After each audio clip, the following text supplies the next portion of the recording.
Muy buenos días a todas, a todos. Bienvenidos a este espacio de formación, de orientación, necesario, imprescindible en este periodo de nuestra historia y que se enmarca en las actividades de desarrollo, de extensión que el Centro de Formación Memoria y Futuro realiza a partir de sus profundas convicciones internacionalistas y en el contexto de informar desde fuentes fidedignas aquellos procesos conflictivos que ocurren en nuestro mundo y que dan cuenta de esta avanzada cada vez más agresiva, violenta y absolutista del imperialismo y de todos los aliados que ellos tienen en nuestro mundo. Así que en ese contexto queremos saludarles a todos y a todas que están en distintos lugares del país y también del mundo, que son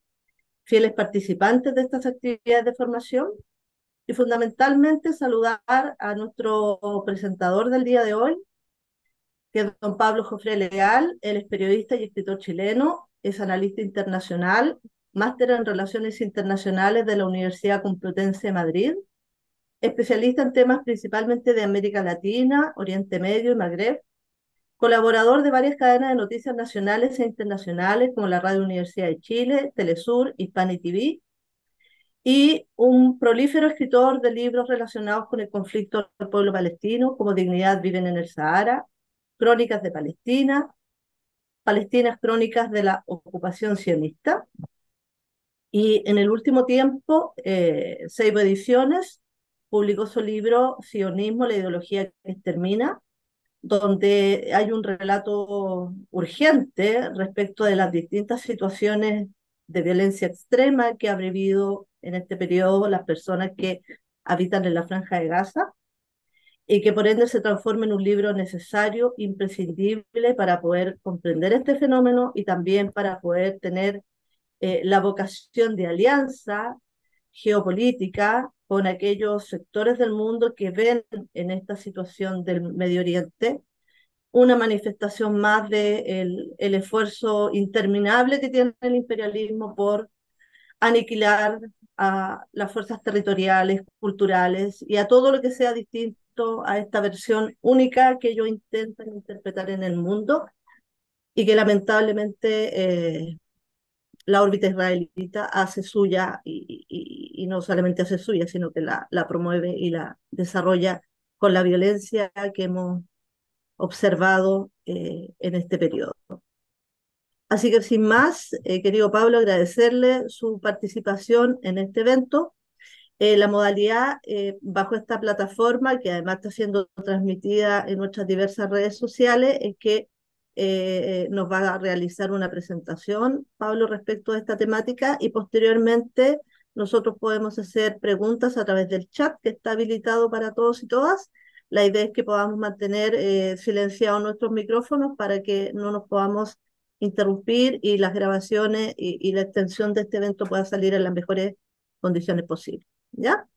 Así que bienvenido Pablo, bienvenido a todos y todas y esperamos poder escucharlo con mucha atención e informarnos fidedignamente de esta situación. Bueno, gracias María Antonieta y de lo que alcanzo a ver está mi amiga Celsa Parrabo ahí, ¿no? Ella. Hola Celsa, un gran abrazo. Y a todos los que están presentes, Verónica de Negri, Chantal Castiglioni, Ana María Galdames, Jaime Parras, Elisa Neumann, Rodrigo Toledo, de Conce, Hugo Veloso, así que un gran abrazo a cada uno de ustedes.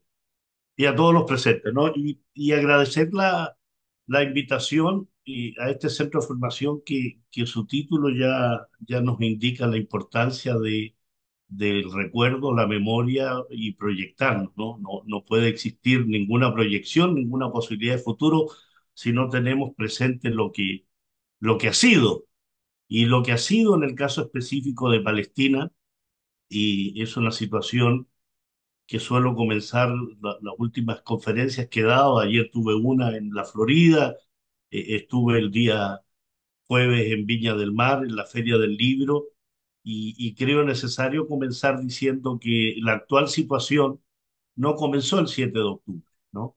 Pensar que que el actual proceso de ocupación, de colonización y exterminio que sufre el pueblo palestino comenzó el 7 de octubre a partir de la operación militar Tormenta Al-Aqsa de la resistencia palestina, en específico Hamas, pero posteriormente la Yihad Islámica o la Guarida del León en Cisjordania, el Frente de Liberación, cualquiera de los movimientos y organizaciones de resistencia palestina no es a partir del 7 de octubre. Esa es una narrativa interesada precisamente para tratar de invisibilizar 75 años de ocupación, de colonización y exterminio.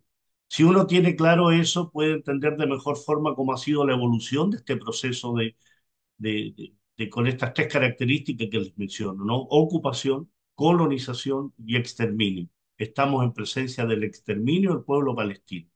Y más aún me atrevo a decir, así como vi que estaba también aquí Moisés Sherman, que agradezco que esté, porque en el análisis de esta situación, en modo alguno, esto se trata de un proceso de guerra, de conflicto religioso, ¿no? Aquí no es entre el judaísmo y los musulmanes, no es un tema relacionado con los cristianos ortodoxos, ni con zoroastrianos, ni budistas, ni ateos, es es un proceso que tiene que ver con intereses que provienen desde fines del siglo XIX con el Imperio Británico y que se van desarrollando progresivamente con la instalación, y si me permiten mostrarles algunas imágenes para que vayamos avanzando en eso, que sirvan específicamente de, de- de imagen y de muestra de lo que les quiero decir. Hay un mundo en disputa, hay distintas disputas territoriales, hay distintas disputas de soberanía, de autodeterminación, y en específico, en el caso que nos preocupa hoy, tiene que ver precisamente con una zona del mundo que se llama el Levante Mediterráneo, Asia Occidental, Oriente Medio, le dicen algunos, y es un concepto mucho más europeísta, pero en definitiva hay ahí un proceso que expresa un contexto determinado que es necesario entender. No es posible entender el proceso que les menciono de ocupación, colonización y exterminio sin entender que eso tiene que ver con disputas territoriales, sí, pero también con hegemonías, también con ambiciones territoriales, también con punto de vista de conflictos comerciales, militares, políticos y otros, y que tiene que ver, por ejemplo, con el dominio de los estrechos marítimos en el mundo, que es por donde pasa gran parte del comercio internacional. Por ejemplo, entender la disputa entre Estados Unidos, Europa y China, hay que entender el estrecho de Malaca, es decir, una zona por la cual transitan alrededor de 90.000 buques por año, donde gran parte del comercio internacional chino hacia Occidente pasa por esa zona. No es posible entender tampoco el proceso de disputas que hay ahora si no entendemos el Golfo Pérsico y el Estrecho de Hormuz, que tiene que ver con un Irán, una República Islámica de Irán rodeada absolutamente por monarquías y por bases militares y navales que lo rodean completamente desde el año 1979 a la fecha. Entender eso es entender también que por ahí, por el estrecho de Hormuz, transita más del 20% del petróleo mundial, que transita más del 33% del gas natural licuado del mundo. Y ahí hay una disputa evidente, porque hay una monarquía en esa zona que se llama Bahrein, que tiene la quinta flota del Golfo Pérsico norteamericano ahí. Y eso nos lleva a decir, bueno, ¿cómo es posible que la narrativa, principalmente occidental, nos diga que la República Islámica de Irán representa un peligro cuando está rodeada de bases militares precisamente de Estados Unidos, Gran Bretaña, Francia y otros? ¿Cuál es el peligro en esa zona, si no acaso la presencia militar, política y de intereses que Occidente tiene en esa zona y que genera entonces gobiernos, dictaduras y monarquías absolutamente sometidas a Occidente, como es el caso de Arabia Saudí, los Emiratos Árabes Unidos, Qatar, Omán, Bahrein, Kuwait? Y en ese sentido, entonces, avanzar en ello nos permite también entender por qué la zona de Asia Occidental es una zona en conflicto, por qué allí se conjugan diversos intereses. El estrecho de Hormuz que le mencionaba, todo el Océano Índico, todo lo que tiene que ver con esta zona que permite entender también por qué Arabia Saudí ataca Yemen con una aparente coalición internacional que es avalada por Estados Unidos, que es avalada por la OTAN y que es avalada también por Israel en la zona, que es el ataque contra Yemen desde el año 2015 a la fecha. Ahí también podemos decir, a ver, la situación de apoyo que Yemen realiza a la causa del pueblo palestino es también la defensa de sus intereses. Yemen ha sido agredido desde el año 2015, más de 350.000 muertos en esta agresión encabezada por Arabia Saudí. Porque ahí hay un estrecho que se llama el estrecho de Bab el-Mandeb, que es un estrecho que comunica principalmente todo aquel comercio proveniente del estrecho de Malaca, del estrecho de Hormuz, que penetra por el estrecho de Bab el-Mandeb, que cruza el Mar Rojo y sale por el canal de Suez.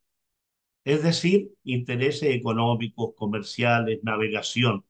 Allí no hay nada absolutamente que nos lleve a plantear que hay una cuestión religiosa. En esa punta, lo que se llama el Cuerno Africano, hay un pequeño país que se llama Djibouti, un país que depende exclusivamente del arriendo que hace de bases militares.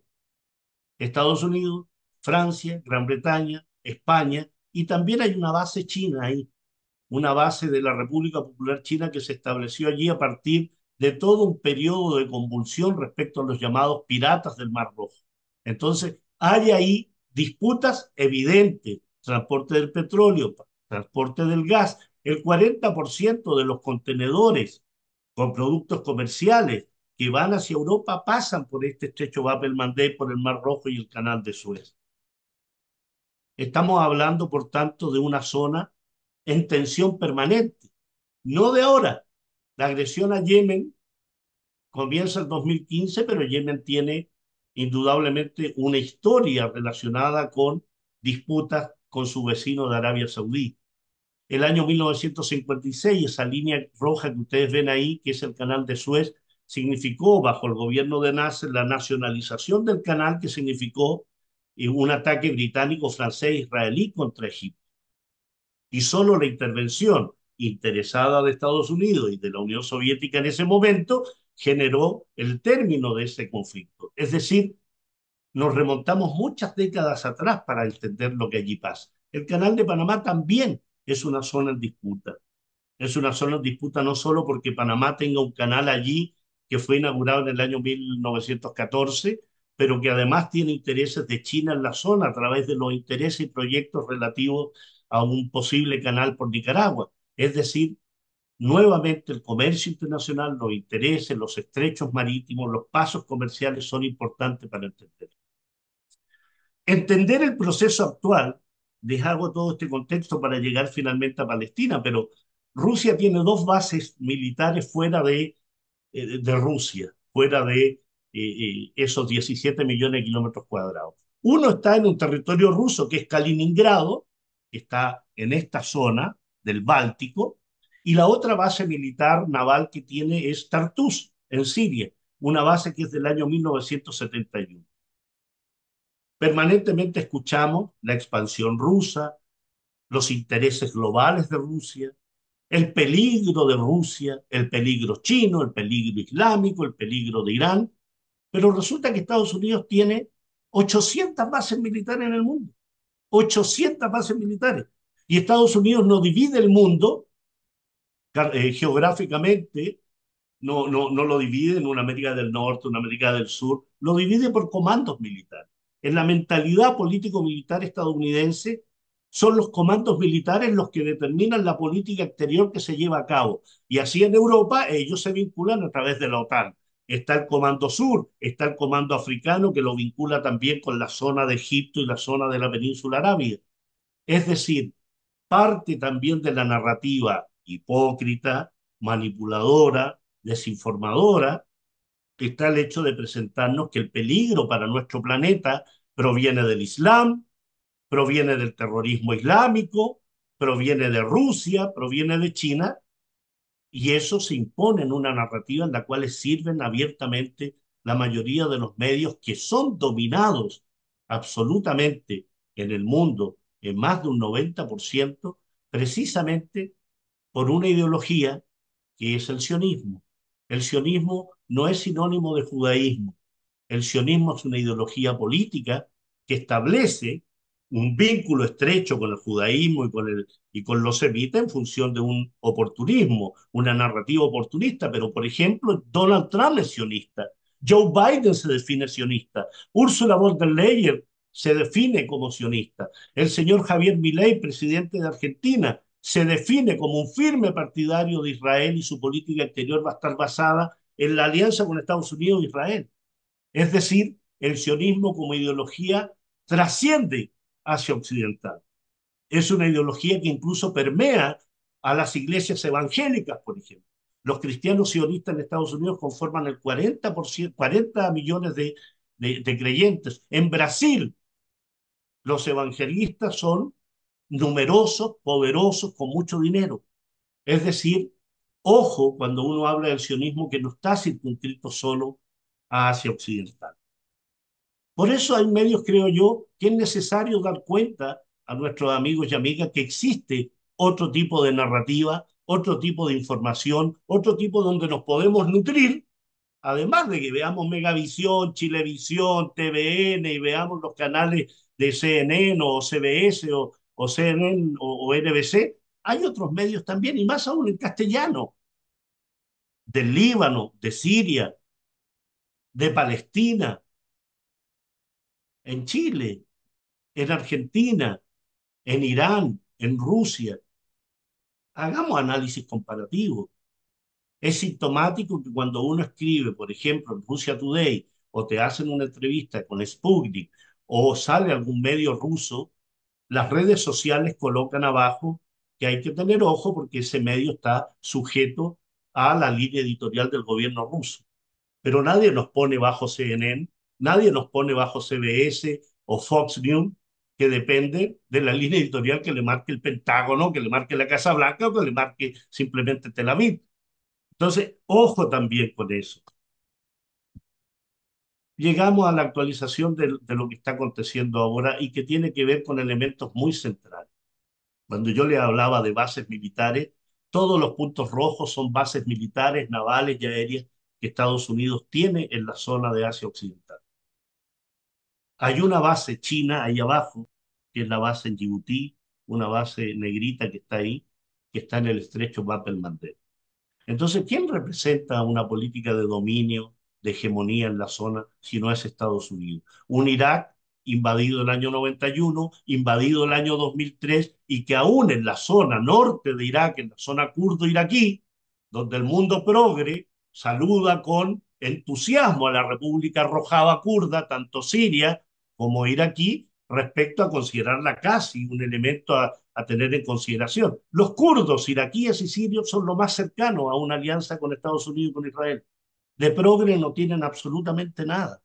Son más bien elementos, puntas de lanza y herramientas precisamente de esas potencias hegemónicas que aún tienen tropas en Irak, que aún tienen tropas en Siria, que aún tienen tropas en cada uno de las monarquías y gobiernos del Golfo Pérsico, y que además suscitan y generan una serie de agresiones y desestabilizaciones contra todos los países que ustedes se pueden imaginar ahí, contra el Líbano, contra Siria. Desde el año 2011 a la fecha, Siria ha tenido 600.000 muertos, 600.000 muertos.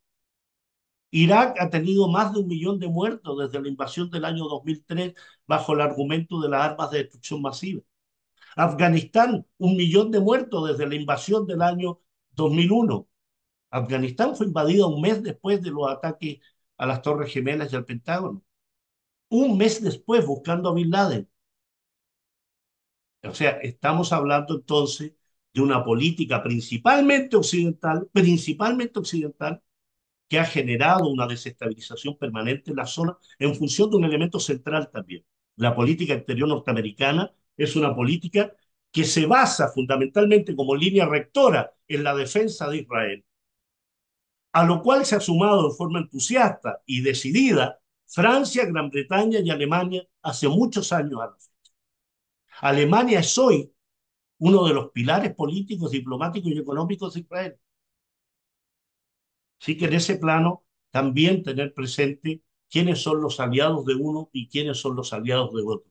Entonces, cuando se dice que la República Islámica de Irán apoya al movimiento de resistencia islámica del Líbano, Hezbollah, cuando apoya a Hamas, cuando apoya a Ansarullah en el Yemen, cuando apoya al gobierno sirio, cuando apoya al Hayat al-Shabi o Kataib Hezbollah en Irak, vienen las críticas permanentes del el apoyo al terrorismo. Los únicos que han apoyado el terrorismo desde el año 2003 a la fecha, por darle solo 20 años, ha sido precisamente los que formaron todos los grupos terroristas que atacaron a Irak y que posteriormente atacaron a Siria y que han generado entonces el asesinato de 600.000 sirios en la zona, que nos presentaron aquello como una guerra civil. Más de 600 grupos insurgentes que eran financiados por Arabia Saudí con armas, con financiamiento, con apoyo político, diplomático, presentándolo como luchadores por la libertad contra el perverso gobierno de Bashar al-Assad. El Líbano ha sido invadido en 2 ocasiones por Israel.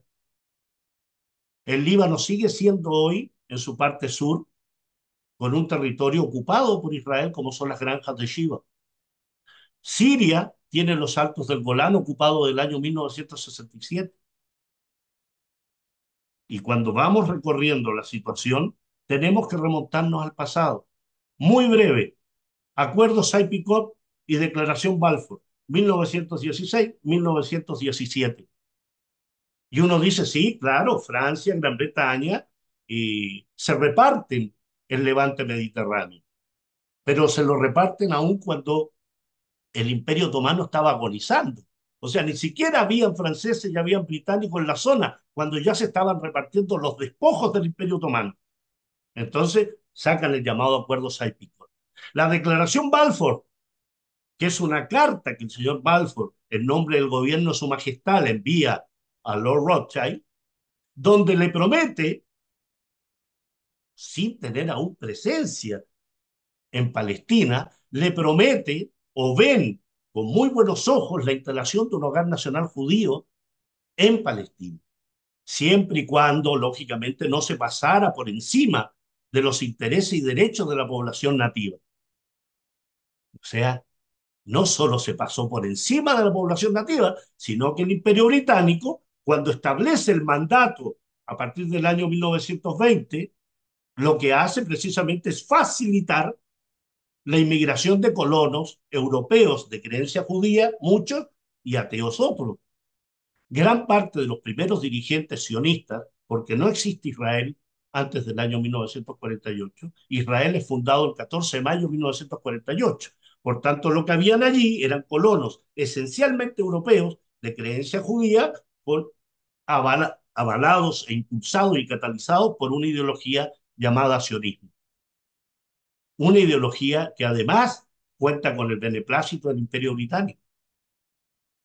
Posteriormente, me salto la Segunda Guerra Mundial, el exterminio, los asesinatos cometidos por una potencia europea como Alemania contra creyentes judíos europeos, pero es una época también donde mueren 26 millones de soviéticos, donde mueren 600.000 gitanos, donde mueren decenas de asesinados, mueren decenas de miles de personas con discapacidad mental, prisioneros de guerra, prisioneros políticos. Y eso entonces va marcando también una impronta que lo podemos discutir posteriormente, pero es la impronta de lo exclusivo y lo excluyente que resulta hablar de holocausto solo para un sector, pero no hablar de exterminio y de genocidio contra otro que también ha sido sometido, incluso antes del nacimiento de Israel, a políticas de expansión y de exterminio, como es el caso específico del Plan Dalet, por ejemplo. El Plan Dalet es un plan elaborado por el sionismo para la invisibilización, para la destrucción y, en definitiva, el exterminio y la expulsión del pueblo palestino. El Plan Dalet es un plan elaborado por bandas terroristas sionistas como Irgun, Haganá, Andaleji. Es decir, Israel nace al amparo del trabajo político-militar de grupos terroristas, que son la base de lo que después llamaron las fuerzas de defensa israelíes. El terrorismo fue parte del impulso para lo que ellos llaman la autodeterminación del pueblo judío, para la instalación del hogar nacional judío. El año 1948 lo que marca para el pueblo palestino es lo que se llama la al-Nakba, la catástrofe, la expulsión de más de 750.000 palestinos de sus tierras ancestrales. Lo que ustedes ven acá a la izquierda es el plan de partición de Palestina, que es una recomendación, no es vinculante y no es un mandato. La resolución 181 del año 1947, lo que recomienda a partir de la llamada Comisión Pell, dice: Palestina en este momento está con numerosísimos problemas de división entre judíos y palestinos. Por tanto, la única solución es la partición de Palestina. Y debería partirse en un 56% para la creación de un Estado judío y un 44% para un Estado palestino. Lógicamente, los palestinos y los estados árabes de limítrofes se oponen a tal situación. O sea, no solo Palestina paga los platos rotos de los crímenes cometidos por una potencia europea como Alemania contra creyentes judíos europeos, sino que le hacen pagar esos platos rotos al pueblo palestino, bajo toda la mitificación, que es mi concepto, respecto a los mitos fundacionales de Israel. Una tierra sin pueblo para un pueblo sin tierra. Pero si ahí habían palestinos. El censo otomano del año 1898 establece que el 5% de los habitantes de esa Palestina, que ya tenía 400.000 habitantes, eran árabes de creencia judía.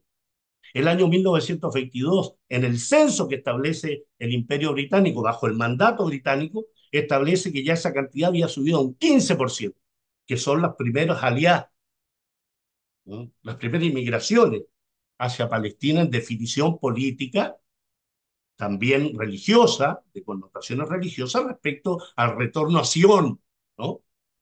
De ahí el nombre sionismo. Entonces, ese plan de partición fue un plan absolutamente en función de los intereses de ese sionismo y del Imperio Británico.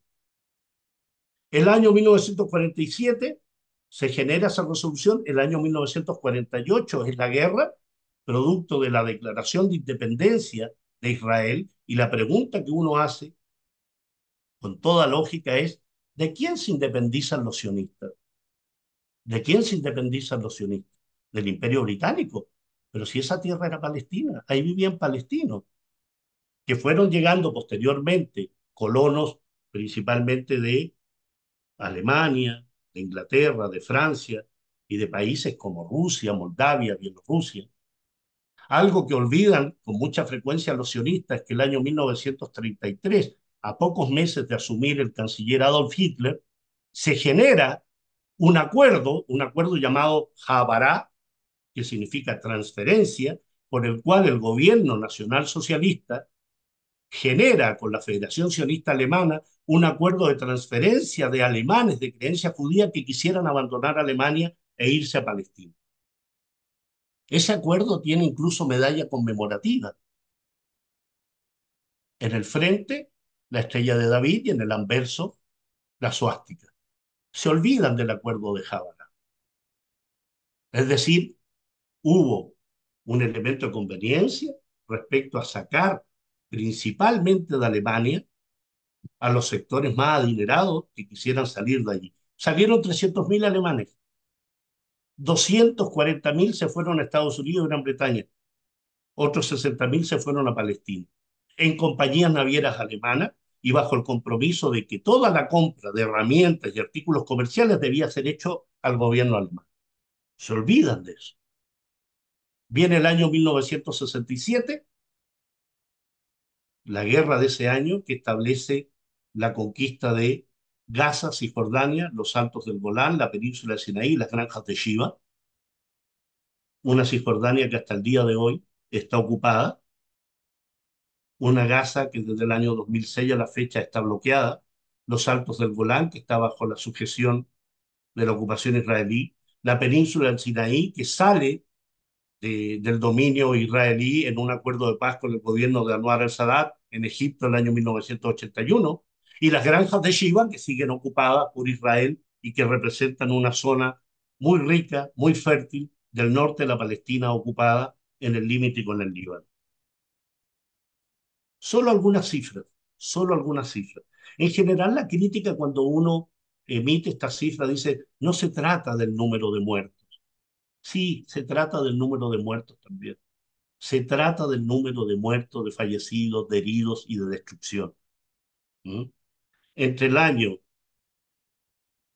2008, que es la primera agresión a Gaza tras el bloqueo del año 2006, al 31 de agosto del año 2023, las muertes palestinas se elevan a 6.399 y 308 israelíes.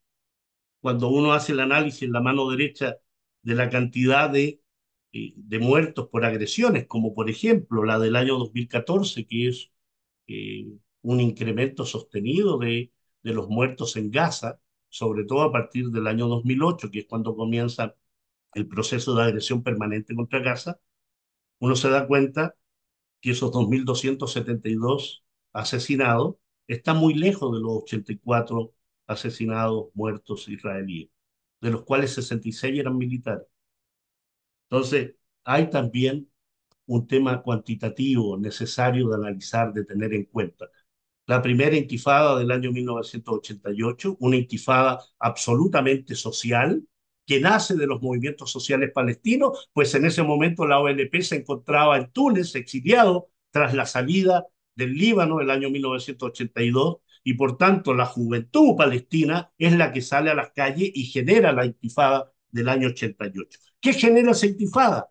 Genera la Conferencia de Madrid del año 1991 y genera finalmente los acuerdos de Oslo del año 1993. Termina la intifada bajo el compromiso de los acuerdos de Oslo. ¿Y qué dicen los acuerdos de Oslo? Status quo de Jerusalén, es decir, respetar la condición de corpus separatum de Jerusalén, es decir, con una legislación especial para Jerusalén, que no se ha cumplido nunca, porque Jerusalén está ocupada no solo por tropas israelíes, sino también por colonos, y además está sujeta a una violación permanente y una profanación permanente de la explanada de las mezquitas, que es considerado el tercer lugar más sagrado del Islam, y que tenía una legislación especial respecto a esa condición. Los refugiados palestinos, que era el estudio del retorno de los refugiados palestinos, el fin de los asentamientos israelíes, que es lo que genera que el año 2005 salgan los colonos israelíes de Gaza, cuestiones de seguridad, frontera exacta, etcétera, etcétera, etcétera. Y se crea lo que se llama la área A, B y C. El área A, que es el área más clarita, color celeste, bajo control completo de Palestina, que es una falsedad absoluta, absoluta, porque no existe ningún control de Palestina ni de su Autoridad Nacional Palestina, y el señor Abbas en realidad lo que ha hecho es coordinaciones de seguridad con el ocupante, lo que ha generado el desprestigio absoluto de esa Autoridad Nacional Palestina. Un área B que está bajo control civil de Palestina y control militar de Israel, que es también absolutamente falso, porque todo eso que ustedes ven en naranja está hoy con 650.000 colonos israelíes. 650.000 colonos israelíes. Entonces, surge claramente la pregunta, ¿es posible pensar en un Estado palestino si tú tienes al interior de Cisjordania 650.000 colonos de los más extremistas, con condiciones absolutamente beneficiosas, a diferencia del resto de la población israelí, con acceso a viviendas, a subsidios, a seguridad permanente? Aquí abajo, en esta zona, hay una ciudad que se llama Al-Jalil, Hebrón, donde está la mezquita de Ibrahim, la mezquita de Abraham. Esa mezquita, el año 1994, recibió la visita de un colono israelí que asesinó a cerca de 60 palestinos que estaban rezando en esa mezquita. La solución que estableció Israel fue el cierre del casco histórico de Hebrón, del Jalil, y por tanto los 800 colonos israelíes que se asentaron en el casco histórico están hoy protegidos por 1.000 soldados israelíes. No pueden entrar palestinos. La mezquita de Ibrahim fue dividida en una zona de mezquita y en una zona de sinagoga. Es decir, No solo hay un tema de expansión territorial, sino que hay un tema de invisibilización de las costumbres, la cultura, el idioma, las creencias, la gastronomía, el vestuario, los nombres de los pueblos palestinos que han sido borrados absolutamente. El año 2000, dicho sea de paso, el acuerdo de Oslo, los acuerdos de Oslo, establecen que al cabo de 5 años se debía lograr la autodeterminación de Palestina. Mentira absoluta. No solo no hay autodeterminación, sino que hay un incremento de la ocupación y la colonización. Y el año 2000, este personaje que ustedes ven aquí, ya fallecido, el señor Ariel Sharon, visita, acompañado de 1.000 colonos y 1.000 policías en total, la explanada de las mezquitas generando, había elecciones en Israel en ese momento, generando por tanto la protesta de la población principalmente musulmana en la zona y se desencadena. No por eso, ya venían una serie de elementos, esto no es, eso marca un hito, pero ya venían una serie de asesinatos y genera entonces la segunda intifada. La segunda intifada. Y esta foto que yo tengo aquí, estuve hace algunos meses en el Líbano y yo recordaba esa imagen de Mohamed Dura que protegía a su hijo precisamente de los balazos de los soldados israelíes. Finalmente el hijo fue asesinado.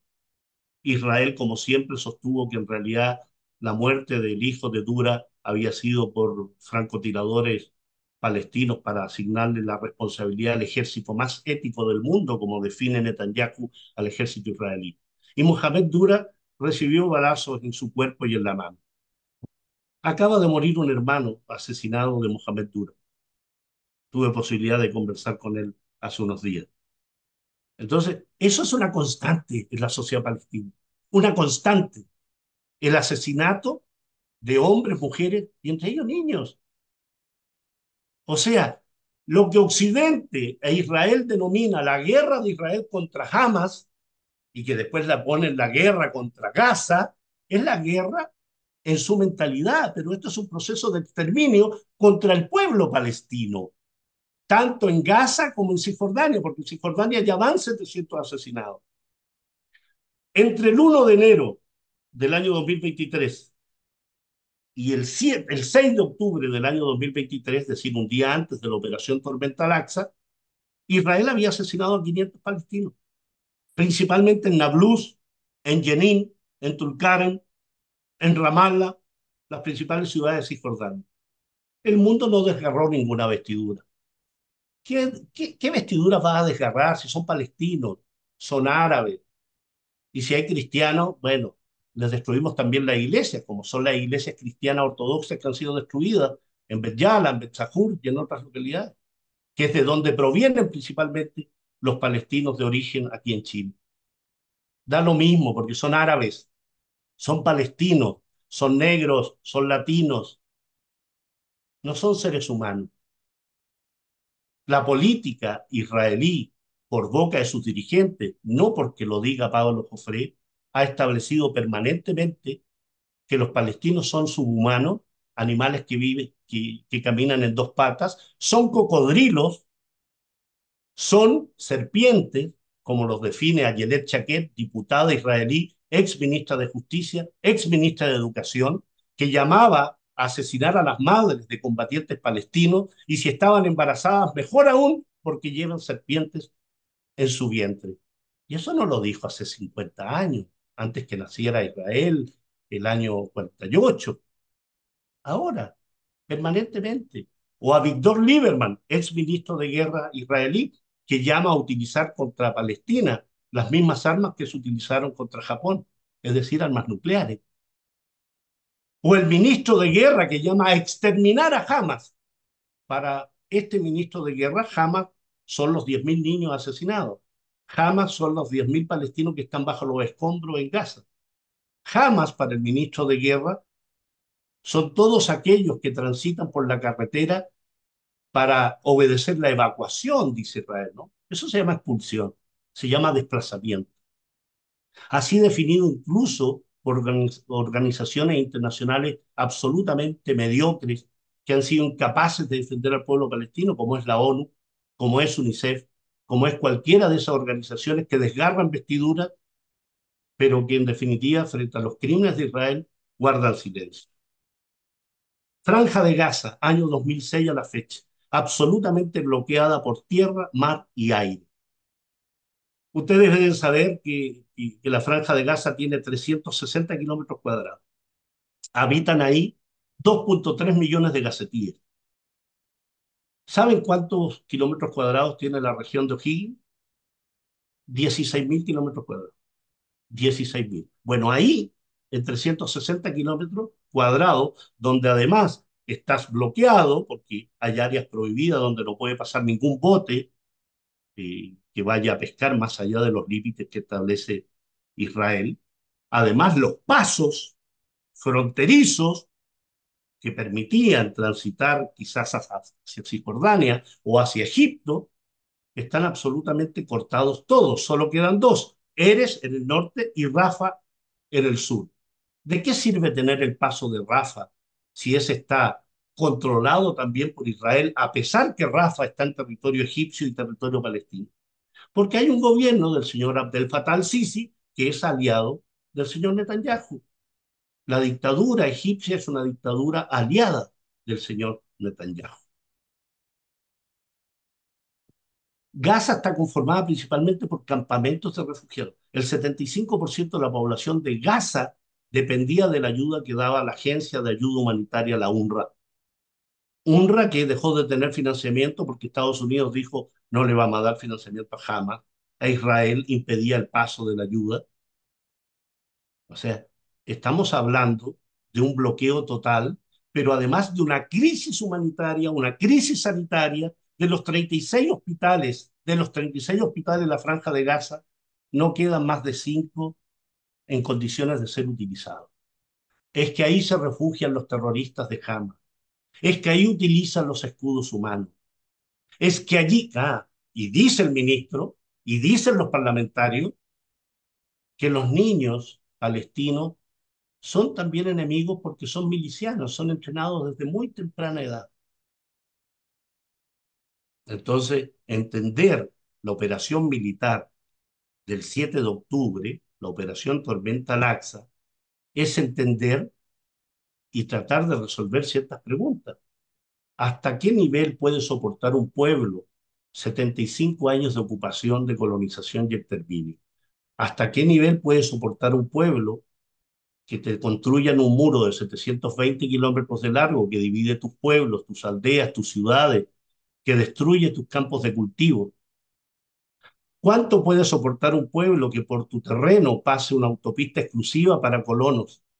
¿Cuánto puede soportar un pueblo que los refugiados no tengan posibilidad alguna de tener un desarrollo, de poder construir algo sin contar con la autorización de la autoridad ocupante?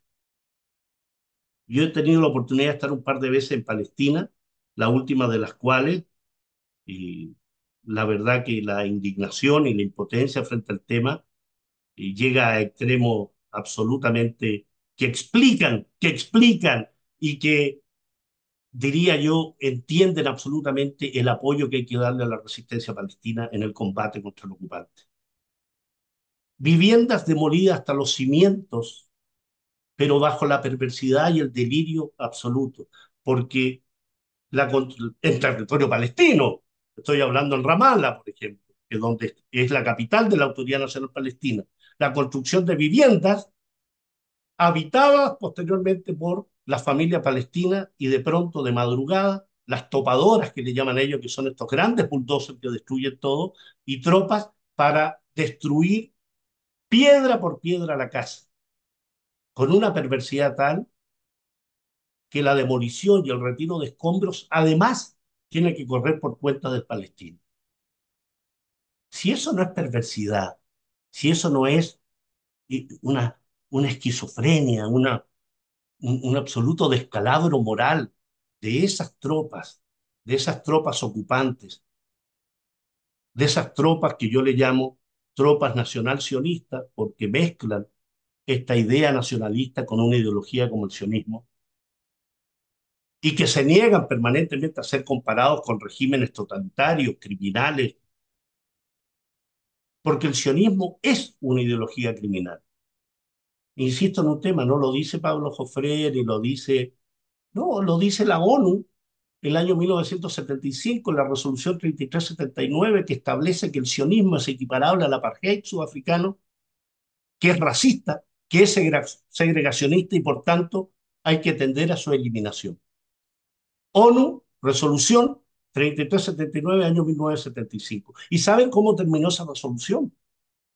Terminó con la resolución más corta de la historia, del año 1991, como condición establecida por Estados Unidos y por Israel para sentarse en la Conferencia de Madrid y posteriormente en los acuerdos de Oslo. La resolución de ese año 91 lo que establece es derógase la resolución 3379 del año 75. Y hasta ahí llegó la definición que la propia ONU estableció sobre el sionismo.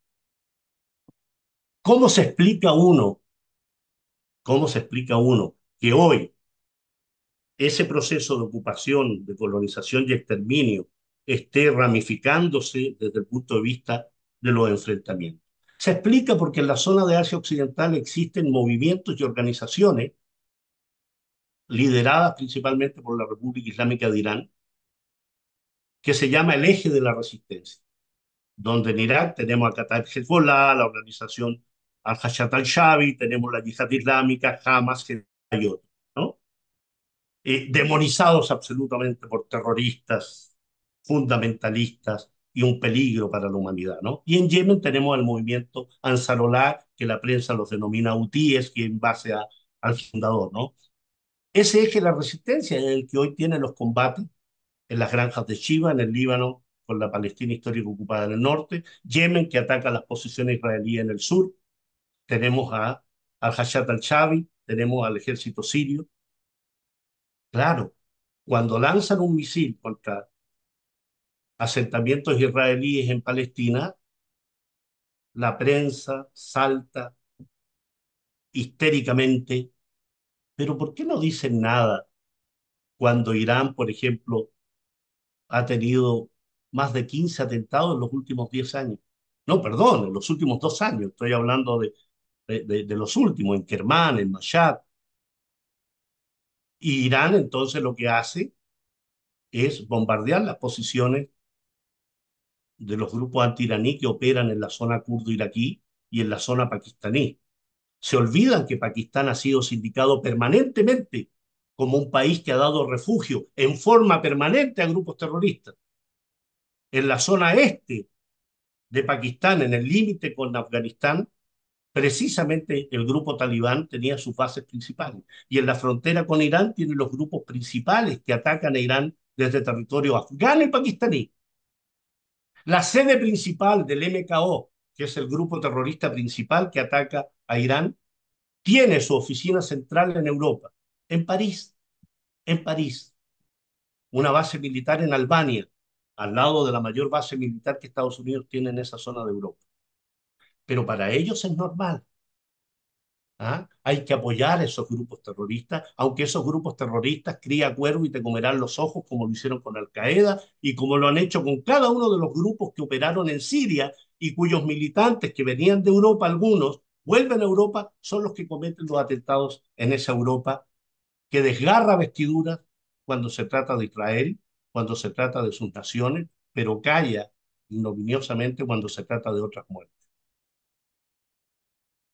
¿Qué pasaría si Hezbollah realiza un ataque en Tel Aviv o en Amán, la capital de Jordania, y ataca a un líder político y militar israelí o aliado de Israel? ¿Qué es lo que pasó con este señor de abajo? Salet al-Arouri, líder político y militar de Hamas, exiliado en Beirut, en el Líbano. Nación soberana, independiente, atacado en la zona de Dajilla, en el sur de Beirut, con drones. No reclamó el mundo por eso. Lo encuentra hasta normal, ¿no? Hay que matar a todos los terroristas, ¿no? Así estén en Beirut, o como mataron al general Musavi en Siria, un comandante del cuerpo guardián de la Revolución Islámica de Irán, bajo el beneplácito del gobierno sirio en ese apoyo. Es normal, es normal que haya combate en la granja de Shiva. Esto es lo que se está suscitando en virtud de lo que está aconteciendo hoy en Gaza principalmente, pero en Palestina en general. Hay un incremento de las tensiones, hay un incremento de los combates. Poco se ha dicho del portaaviones, los destructores y los submarinos que hay frente a las costas de Gaza, norteamericanos, en el Mediterráneo. En Nápoles hay una base militar, que es la cuarta flota del Mediterráneo norteamericano. En Bahrein está la quinta flota del Golfo Pérsico. Si hay alguien que está rodeado por tropas beligerantes, es precisamente la resistencia en estos países. Entonces, como conclusión, solo decirles que esto no comenzó el 7 de octubre, que en mi visión existe toda la legitimidad para que la resistencia palestina realice las operaciones que tiene que realizar legalmente establecidas para que aquellos que sufren la ocupación de tropas ocupantes así definidas por todas las resoluciones, Israel ocupa Palestina, ocupa Cisjordania, ocupa el territorio palestino en muchos aspectos. Y eso permite entonces la generación de resistencia frente a ellos. ¿O no se acuerdan de la Segunda Guerra Mundial? ¿O los maquis y los partisanos habría que calificarlos como terroristas cuando estaban bajo la ocupación del nacionalsocialismo? El nacionalsocialismo terminó cuando las naciones del mundo y sus gobiernos establecieron el fin de esa ideología, el rechazo a esa ideología y el castigo al profesar esa ideología. Con el sionismo hay que hacer exactamente lo mismo. Debe ser prohibida en función de ser una ideología racista, segregacionista y criminal, por la cual justifican todas las atrocidades que vienen cometiendo hace 75 años a la fecha. Así que en ese plano, lo llamen a uno partidario de Hamas, de Hezbollah, de Irán, de Rusia, de China, del eje del mal, la verdad que da exactamente lo mismo, pero lo que no se puede hacer es callar. Lo que no se puede hacer es aceptar que se asesine de la forma que se asesine, bajo consideraciones absolutamente hipócritas, absolutamente falsarias, y que más aún se justifiquen muchas de las cosas en función de mitos fundacionales. ¿Cómo puede existir algo que ocupe un territorio en función de considerarse un pueblo elegido para una tierra prometida? ¿Qué Dios es ese? ¿Qué agente inmobiliario es ese que le otorga un territorio a alguien por ser un pueblo elegido? El día de mañana cualquiera entonces se levanta y dice, yo soy el pueblo elegido y me han dado esta tierra y voy y la conquisto en función de esas consideraciones. ¿Solución para eso? No la tengo. ¿Estado binacional? No lo creo. ¿Dos estados? No lo creo. Un solo estado puede ser, pero sin el sionismo. Muchísimas gracias, Pablo, por tu intervención extraordinariamente clara, contundente, absolutamente además conmovedora desde el punto de vista de la trastienda, ¿no? De lo que tienen estos conflictos y por ende también muy ilustrativa del objetivo que tenemos esta mañana de poder tener argumentación concreta para este tipo de conflictos que muchas veces por desconocimiento o por las fuentes de información que en general se manejan en nuestro país, no tenemos esta mirada territorial, económica, que uno entiende que es parte de los imperios, ¿no? De cómo ellos gestionan y permanentemente la usurpación de territorio y de los recursos de los pueblos. Así que agradecerte en esta primera parte, Pablo, y hemos estado recibiendo preguntas en el chat, así que le voy a dar el paso a mi compañera Tania para que ella pueda ir presentando las consultas e ir entregándote un poco las interrogantes que se han suscitado de esta presentación. Adelante, Tania. Ya. También te agradezco, Pablo, en nombre de todos acá, por tu profundo y muy importante relato.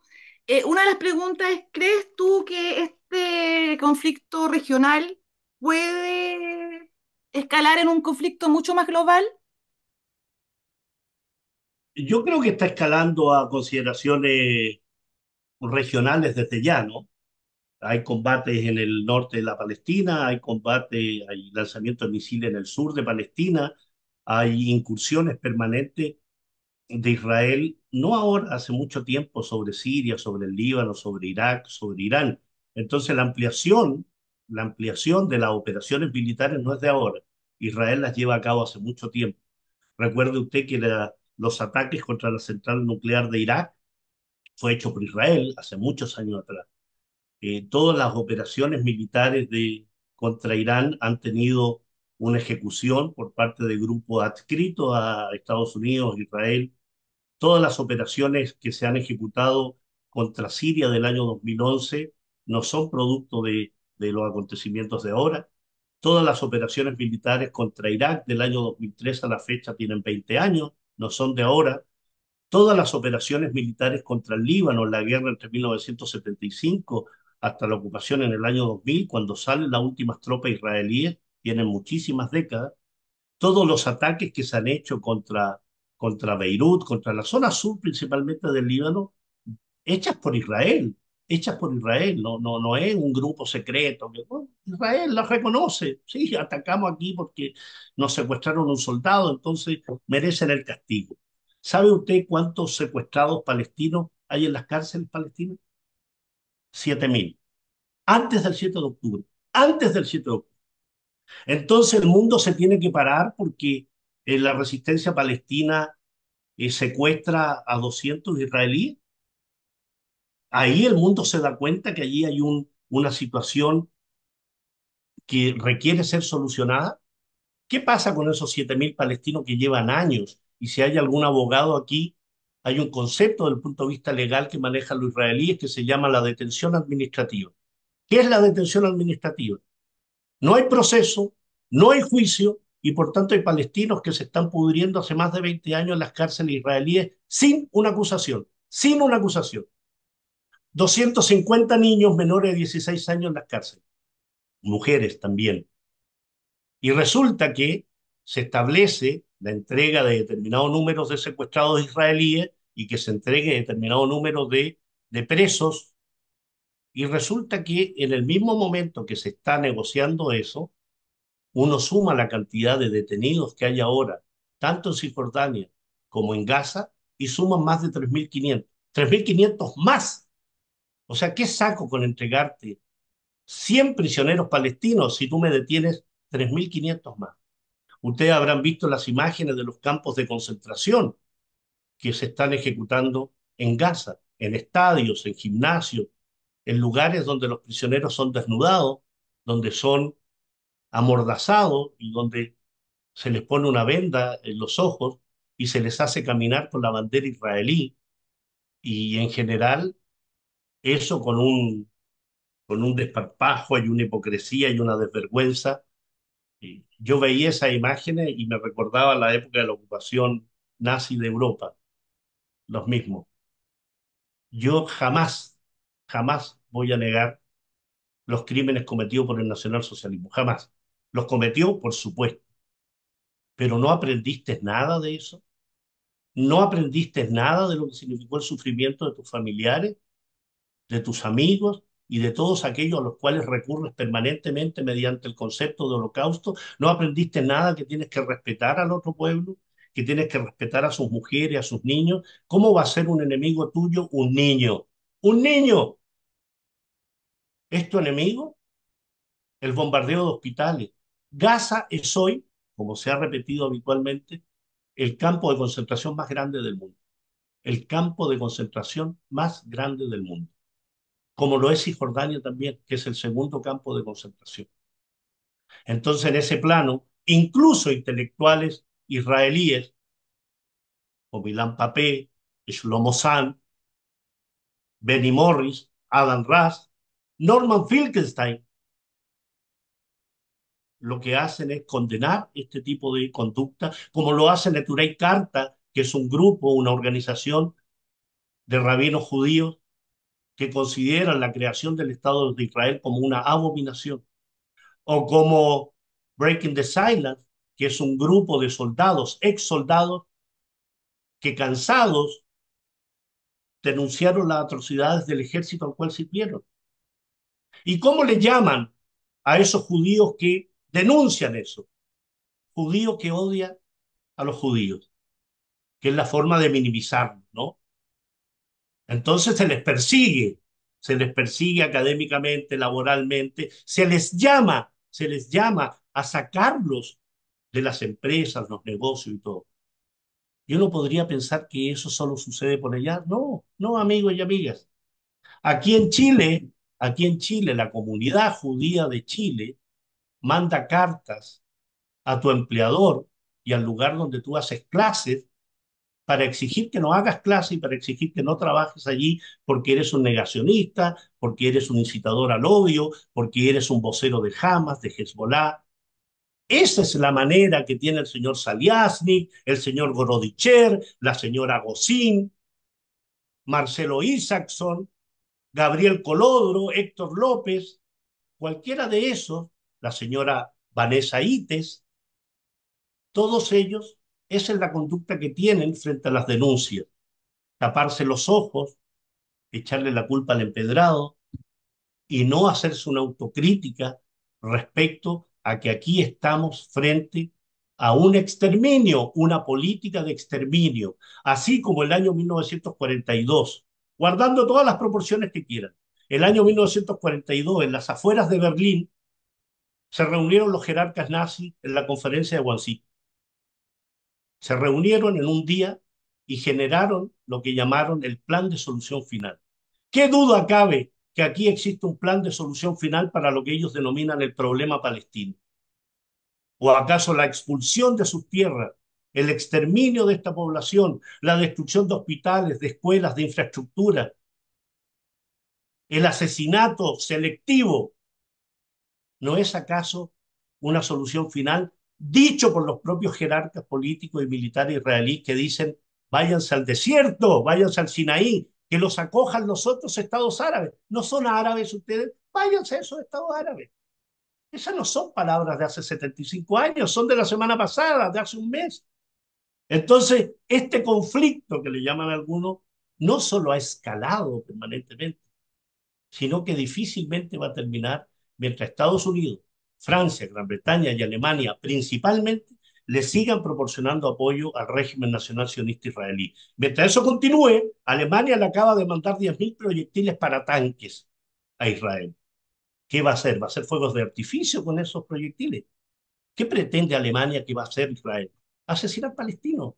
Palestina no tiene tanques, Palestina no tiene aviones F-16 ni F-35, no tiene barcos, no tiene submarinos, no tiene un sistema de defensa de misiles, el escudo de misiles.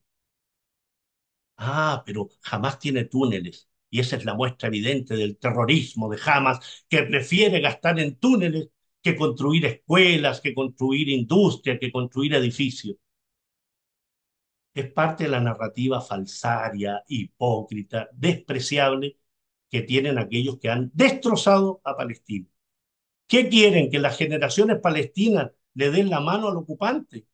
¿Quieren que haga lo mismo que hace la Autoridad Nacional Palestina, de negociar y acordar y tener cooperación en seguridad con el ocupante? Tú no puedes tener tratos con el ocupante.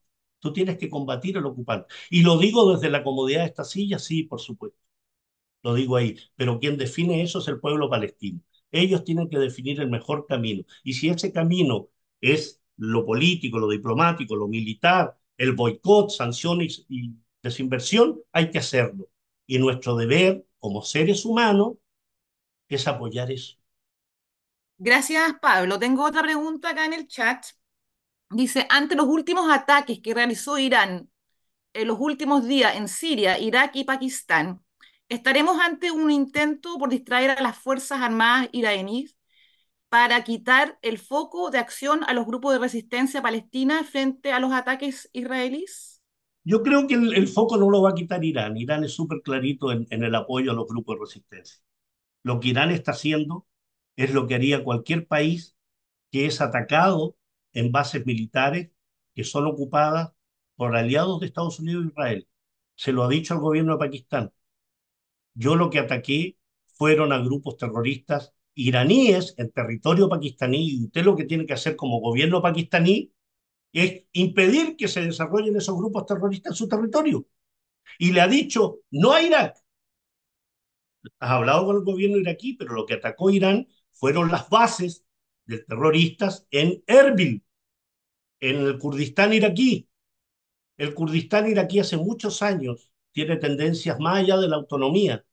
Más aún, hizo un referéndum por la independencia que el único país, la única entidad, el único régimen que lo reconoció, se imaginarán quién fue. Israel. ¿Mm? Israel está en Azerbaiyán, que es límite con Irán. Israel apoyó a Azerbaiyán en su guerra contra Armenia. Una guerra legítima desde el punto de vista de la recuperación de Karabaj, que era un territorio ocupado por Armenia, sí.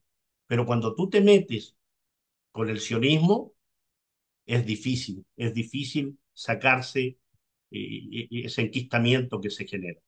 Y los ataques en Siria, o sea, condenan el ataque iraní contra bases terroristas en Siria, cuando Siria está siendo atacada en el año 2011 con bases militares norteamericanas, de donde salieron los misiles que mataron al teniente general Qasem Soleimani en Bagdad, fueron lanzadas desde bases militares en Siria y desde Irak. O sea, yo creo, yo creo y en ese sentido, ojalá me esté escuchando alguien de Ex Ante o El Libero o cualquiera de esos medios despreciable y rasca, que hay que destacar a Irán porque es uno de los pocos países que en la arena internacional es capaz de levantar la voz por Palestina y es capaz de levantar la voz por Siria y por Irak y levantar la voz por el Líbano y decirlo con claridad. Sí, yo lo apoyo y apoyo a Ansarolá también. Ese Irán que ha sido acusado de crear armas nucleares cuando el único que tiene armas nucleares en Asia Occidental, en el levante mediterráneo, adivinen quién es. Israel. Y el programa nuclear israelí, ¿saben cómo se generó? Con el apoyo de Alemania, Konrad Adenauer. Si hay un demócrata cristiano acá en el grupo, recordará bien claro quién es Konrad Adenauer, ¿no? Konrad Adenauer, que además hay una fundación que ha apoyado mucho a los demócratas cristianos y ahora apoya a los amarillos y a los demócratas, es una organización que nace en memoria de Konrad Adenauer, que fue canciller alemán, y que establece con David Ben Gurión no era su nombre verdadero, dicho de paso. David Grunen, de origen polaco. La señora Golda Meir, Golda Mavovich, de origen ucraniano. ¿Mm? Entonces, en ese plano, lo que han hecho es generar alianzas con una Alemania con crisis de conciencia por los crímenes cometidos por un régimen surgido en Alemania que asesinó a millones de seres humanos en Europa. Se genera entonces un programa nuclear que tiene hoy Israel con armas nucleares. Se calcula entre 200 a 300 artefactos nucleares. Entonces, ¿quién es el peligro en la zona? ¿Quién es el que genera mayor peligro en la zona? ¿Irán? ¿Rusia genera peligro? ¿China genera peligro? Si los que han asesinado allí permanentemente son los norteamericanos, son los británicos, el primo menor. Los británicos deben ser uno de los regímenes y gobiernos más sometidos del mundo, con una indignidad absoluta. Hoy Europa en general es el patio trasero de Estados Unidos. Mucha más dignidad tiene nuestra América Latina que esa Europa sometida completamente a los dictados de Washington. Completamente. Hay que atacar Libia, vamos a atacar Libia. Hay que atacar Siria, ataquemos a Siria, sancionemos a Siria. Hay que atacar Irak, hay que sancionar a Irán. Sancionémoslo. Total lo manda Estados Unidos. Entonces, la falta de dignidad y soberanía de esos europeos explica también el desprecio que sienten muchos pueblos frente a esos ocupantes, esas potencias que lo que han hecho durante largos años es lisa y llanamente generar una neocolonización del mundo. ¿O por qué creen que echaron a los franceses de Níger, de Mali, de Burkina Faso? ¿Mm? Porque durante años esa Francia creía tener todavía un imperio colonial. Gran parte, y recuerdo usted, de la electricidad, perdonen que me desvíe, pero la indignación hace que uno recuerde muchas cosas. El principal elemento que genera electricidad en las centrales nucleares francesas proviene de Níger, proviene de aquellos lugares donde los franceses han tenido un poderío y un dominio. Entonces, si miramos un poquito solo lo que sucede hoy en el mundo, nos vamos a dar cuenta de quiénes son los principales responsables de la hecatombe que tenemos en el mundo. ¿Ah? Y en ese sentido, entonces, la escala del conflicto, el aumento de la región, que si Irán hace esto, no hace esto, y tiene todo el derecho de hacerlo. Y así como yo defiendo al pueblo palestino, defiendo absolutamente una política digna de Irán. Irán fue el primer país del mundo, a los pocos meses del triunfo de la Revolución Islámica, que definió la conmemoración del Día Internacional de Al-Quds, de Jerusalén, en homenaje a Al-Quds, a Jerusalén, donde está la explanada de las mezquitas, donde está la cúpula de la roca, donde está la mezquita Al-Aqsa. Y un país que ha sido sometido a presiones, a bloqueos, a embargos, a ataques terroristas por este grupo, por ejemplo, un grupo MKO cuya sede principal está en París y que ha generado más de 20.000 muertos iraníes, Irán tiene todo el derecho de defenderlo. Y que Occidente y que la prensa internacional diga lo que quiera, que si Irán aquí, Irán. La claridad es esa. Allí donde tienes que defender tu país, tienes que defenderlo. Gracias, Pablo. Hay algunas discusiones acá en el chat, sí, pero por falta de tiempo, eh, a Pero los tírame una discusión, me gustan las discusiones. están hablando si la próxima ocupación con colonos sionistas será en la Patagonia chilena y Argentina. Mira, eso, tiempo atrás me hablaban de eso. Y yo le decía, mira, qué difícil es, pero te lo puedo solo señalar con algunos ejemplos. Eugenio Tuma, ex diputado, acusaba precisamente esta llegada de soldados israelíes licenciados que, como parte de un premio de estímulo de sanidad mental, se venían a esta parte del continente. En mi impresión, no necesitas tener el personaje acá. Lo han hecho de una forma mucho más inteligente los israelíes. El año 2021, bajo el gobierno de Sebastián Piñera, se hizo una licitación para la construcción de 10 satélites. Se llama Sistema Nacional de Satélites Chileno. Me gusta la adivinanza. ¿Saben quién se ganó la licitación? Imagesat, una empresa israelí. Se ganó la construcción de 10 satélites y la construcción de 3 bases de seguimiento en Antofagasta, uno en la zona central y otro en Magallanes. Eso ya se está haciendo. Yo solicité vía ley de transparencia más información al respecto y lógicamente por seguridad nacional y todas esas chivas que nos meten habitualmente, me entregaron parte de la información. Pero hay una información bien interesante. El 40% del material que sea recopilado por estos satélites queda en poder de la empresa israelí. Ustedes saben que los satélites hacen fotografía, acuíferos, minerales. Por tanto, qué fácil es tener una buena dimensión fotográfica y decir, mira, en esta parte puede haber plata, puede haber oro, puede haber uranio, y voy y mediante una empresa genero la compra de determinado territorio. ¿Sí? Eso se está haciendo habitualmente.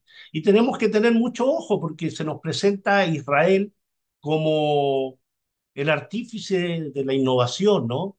Y avanzado tecnológicamente en la desalinización del agua, en recursos acuíferos. ¿Sí? Claro, es re fácil desarrollar los recursos acuíferos cuando se los roba a los palestinos. Mekorot es la empresa principal de agua israelí que tiene negocios en gran parte de Latinoamérica. Los palestinos compran el agua 4 veces más caro que lo compra un israelí. Los principales acuíferos están en la zona de Cisjordania y precisamente donde están ubicados los principales asentamientos israelíes. Ocupan los altos del Golán porque todo lo que significan recursos hídricos hacia las zonas de irrigación agrícola, en la zona de Jericó, por ejemplo, el Valle del Jordán, provienen de esas aguas. Entonces, el control del agua es muy importante. Y yo creo que efectivamente Israel, con toda esta propaganda, por ejemplo, de la triple frontera, habrán escuchado ustedes Uruguay, Paraguay, Brasil, Argentina, Paraguay, Brasil, donde acusan que hay presencia del movimiento Hezbollah en esa zona, ¿no? Bueno, esa zona es la zona más rica en acuíferos del mundo, la más rica en agua dulce del mundo. Entonces, ¿qué mejor que demonizar y decir, ojo, aquí tenemos que tener bases militares, no vaya a ser que vengan los yihadistas, vengan los iraníes con sus barbas, sus fusiles y se apoderen del agua? No vaya a ser eso, no vaya a ser que nos quiten el negocio, ¿no?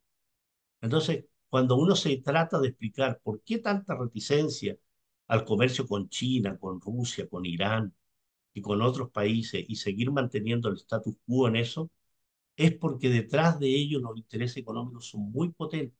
Y en ese sentido, podrán estar en la Patagonia o no podrán estar, pero hay que estar alerta. Yo quiero estar más alerta en eso, del Sistema Nacional de Satélite, de los recursos acuíferos, pero también ustedes recordarán, amigos y amigas, el milico gay. El milico gay tiene una arista que se suele llamar, ¿no? Una arista que se llama las facturas duplicadas.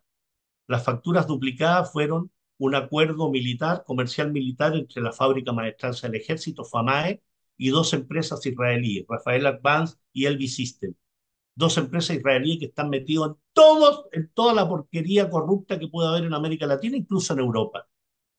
200 millones de dólares. Eso no es un invento de Pablo Jofré. La Contraloría General de la República lo determinó. Hay un interesantísimo reportaje de mi amigo Jorge Molina, que salió hace mucho tiempo atrás en Radio Bio Bio. Métanse ahí, Milico Gay, Rafael Advance, Elvis System. ¿Y qué ha pasado con eso? Nada, porque nuestro país está sujeto incluso a las diferencias de trato respecto a quién es el acusado y quién no. Y permítanme una disgregación, ¿no? La señora Katy Barriga, 32 mil millones de pesos. Y ahí está en su casa el arresto domiciliario. Y estos cabros, huevones por lo demás, permítanme el garabato, con grilletes y con esposa y con un chalequito amarillo, mostrados a todo el país mientras eran conducidos a la cárcel, ¿no? ¿Por qué a la señora Katy Barriga no le ponen esposas ni grilletes? O al Choclo Délano, a los de Penta, o a Torrealba, o a la Karen Rojo. No sé si están en una cárcel en Holanda todavía. Esas diferencias son despreciables. Y esas diferencias se dan también en cuando se tratan los negocios con Estados Unidos, con Israel, con Europa, a cuando se trata de algún negocio con un país que les puede generar dificultades ideológicas, ¿no? Gracias, Pablo, y voy a sintetizar con todo lo que se ha hablado y lo que nos interesa a todos. ¿Cómo podemos ayudar nosotros activamente al pueblo de Palestina? Porque Denunciando, hablando, no callando, discutiendo. Yo trabajo en un sitio donde hay una señora, es un ejemplo baladí, pero se los quiero dar.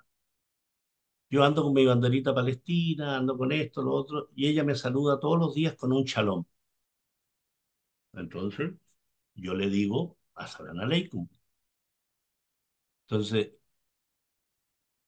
su saludo no es un saludo ingenuo, no es un saludo cariñoso, no es un saludo de amistad, es un saludo de lo que han hecho permanentemente. No sé si o alguno de ustedes habrá visto el lanzamiento del libro que hicimos con Daniel Jadwe ahí en el centro de Santiago, donde le toman un minuto de la media hora que habló Daniel, le toman un minuto y se genera toda una polémica artificial, una polémica que no era lo importante, que podemos tener una opinión cada uno de nosotros respecto a eso, ¿no?